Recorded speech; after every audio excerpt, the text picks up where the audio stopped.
মাঝে মাঝে না আমার ভীষণ ঝাল ঝাল খাইতে ইচ্ছা করে, তো ভাবতেছিলাম কী খাবো। তো একটা ডিম ছিল সিদ্ধ করা, অনেক কিছুই আছে সিদ্ধ করে। এই যে আমি এখানে নিয়ে নিয়েছি ঢেঁড়স, আলু, এগুলো ভর্তা করবো, একদম ঝাল ঝাল করে ভর্তা করবো। মাঝে মাঝে আমার খুব ঝাল খাইতে ইচ্ছা করে, তখন আমি এই জিনিসটা করি।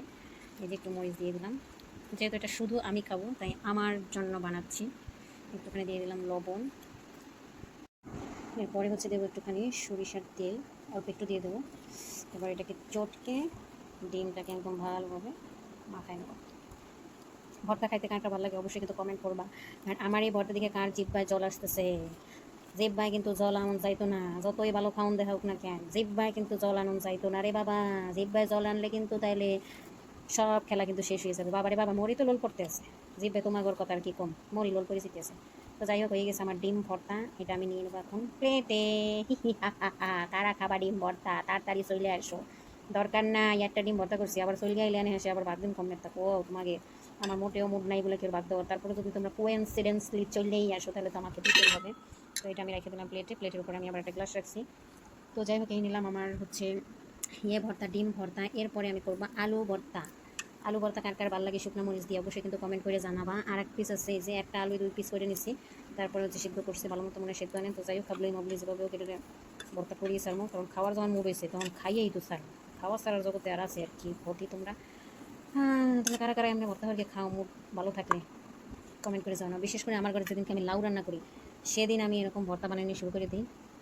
এই যে এরপরে দিয়ে দেবো হচ্ছে আমি একটুখানি সরিষার তেল, এরপরে দেবো একটুখানি লবণ। একদম ভর্তা করা ইজি, খাইতে যেমন মজা। ভর্তা করা ইজি কখন জানো, যখন এরকম যে সব কিছু রেডি করা থাকে, যেমন ঢেঁড়স সিদ্ধ করা আছে, এখানে মরিচ পেঁয়াজ ভাজা আছে, তারপরে সব কিছু কাটা কুটা আছে, লবণ টবণ সব সিদ্ধ করা আছে। এখন এরকম আসন করে করে ভর্তা বানান যায়, বানাইয়া তারপরে কিন্তু সুন্দর মতো খাওয়া যায়। কিন্তু এগুলো প্রসেস করে আনতে যে মিন্নাত, ওই মিন্নাত করে মোরার ভর্তা খাইতে ইচ্ছা করে না, বুঝছে? মিন্নাত করে কেউ যদি কইলে থুয়ে দেয়, যেমন হোটেলে মিন্নাত করে ভর্তা এরা কইলে থুয়ে দেয়, গাম গম মিলাইয়া, বাবারে বাবা, সেই ভর্তা তো সুপার লেভেলের টেস্ট, কিন্তু আমার খাইতে ইচ্ছা হয়। যাই হোক, এরকম ভর্তা কিন্তু মই কী করি জানো, 2-6 মাসে বানাই না। ওই 2-6 মাস পর যেদিনকে মন করে একটু লাউ এসে, সেদিনই মই এই ভর্তাটা বানিয়ে তারপর খাইতা। ওই লাউ তরকারি আমি খাই, লাউ খাইতে খেতে মনে একটা অনিচ্ছা বেড়ে গেছে। তো যাই হোক, এখন এই ঢেঁড়সের এই যে বুটলিগুলো হালাই দিতে হবে। বুটলিগুলো না হালাই দিলে তাহলে কিন্তু ঢেঁড়সের এইগুলো ভর্তা মজা লাগে না। ঢেঁড়সগুলো দেখছো কেমন কষি কষি, কষি ঢেঁড়সগুলো খাইতে কিন্তু বেশ মজা লাগে জানো। এলে কিন্তু মেয়েটার বাচ্চা বাচ্চা কচি কচি ফেলছি, যে এই বুটুস করে বুটুলিটা ফালাইয়ে টুস করে থালের মধ্যে ঢেলে দিতে হবে। বুটুস করে বুটুলিটা হালাইয়ে টুস করে থালের মধ্যে হালাইয়ে দিয়ে পরে চটকানা দিলে হয়ে যাবে ভর্তা। এর মধ্যে কি শুকনো মরিচ দিলে বেশি ভালো লাগে না কাঁচামরিচ দিলে বেশি ভালো লাগে, তোমরা কিন্তু কমেন্ট করে জানাইও, বুঝছো? যদি জানাও কমেন্ট করে, পরবর্তীতে মই কিন্তু এই ঢেঁড়সের সিজন থাকতে থাকতে আবার জানাইও, নয় কিন্তু আবার মই আবার ঢেঁড়স পক্ষ খাবো না। তোমার কথা মতো কাঁচামরিচ অথবা শুকনো মরিচ যে কোনোটা, যেটা বেশি কমেন্ট করবা সেটা দিয়ে কিন্তু বানাইয়ে তারপরে খাবো। শুকনো মরিচ দিয়ে যদি কমেন্ট করো তাহলে শুকনো মরিচ দিয়ে খাবো, আর যদি মনে করো যে কাঁচামরিচ দিয়ে বেশি ভালো লাগবে তাহলে কাঁচামরিচ দিয়ে ভর্তা হলে তারপর তোমাকে দেখাইয়ে খাবো। তোমরা কিন্তু আবার ইনশার্ট ঠেলায় কমেন্ট না করেই থাকো না, বুঝছো? কমেন্ট যদি ইনশার্ট ঠেলায় না করো যে বেডি তো ভর্তা পারবে, ভর্তা হলে তুমি যে একলা খাবে, বুধ আমি কমেন্ট করে জিব্বার লোল কেন হালাম। কিন্তু একটু হৃদয় বানুইও, বুঝছো? এরকম হিংসামি করো না, একটু হৃদয় বানুইও, বিনা স্বার্থেও কিছু করো। দেখছো কথা কইতে কইতে আমার জিব্বার লোল পড়ে যাইতে আছে।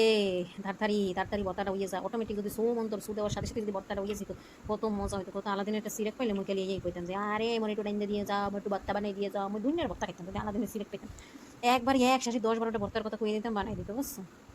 এই আমার মনের খয়েস, কিন্তু মোর এই মনের খয়েস তো কোনোদিনও পূরণ হবে না, হ্যাঁ তো তোমরা সকলেই জানো। তো জানি আর কি হবে, কই তো ঢেঁড়সের বুটলিগুলো সব হালাইয়ে দিলাম, তো একটু বেশি বেশি হালাইন হয়ে গেছে, একবার বেশি হয়ে গেছে, দাতা হয়ে গেছে। তো যাক গো, ফেসবুক দিয়ে টাকা কামাই করবো না, ভিডিও বানানোর জন্য তো একটু স্যাক্রিফাইস করতেই হবে, তাই নিয়ে যাও চটকাই চটকাই তারপর ভর্তা বানাও। তোমরা কাঁচামরিচ দিয়ে বানাও না হুবনা মরিচ দিয়ে বানাও, মই কিন্তু কাঁচামরিচ দিয়ে বানাবো, কারণ এই হুবনা মরিচটা মই আবার আলাদা ভর্তা আর কি খাম, বুঝছো? কি ভর্তা আর মেয়ে তোমার দেহা মানে খারাপ, এরকম কিন্তু ভর্তা হলেও তোমরা খাইতে পারো যদি তোমরা চাও।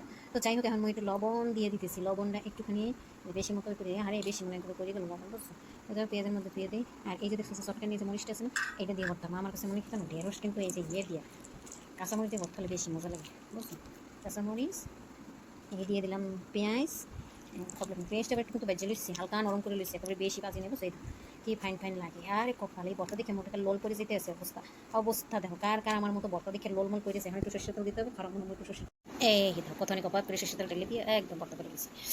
ও মাই গড, জোশ জোশ জোশ জোশ জোশ জোশ, ওরে জোশ জোশ, তোরা এগুলো খা, কোথায় ওগুলো জলের মধ্যে হলুদ ঢেলে ঢেলে তারপর টাইম ওয়েস্ট করিস।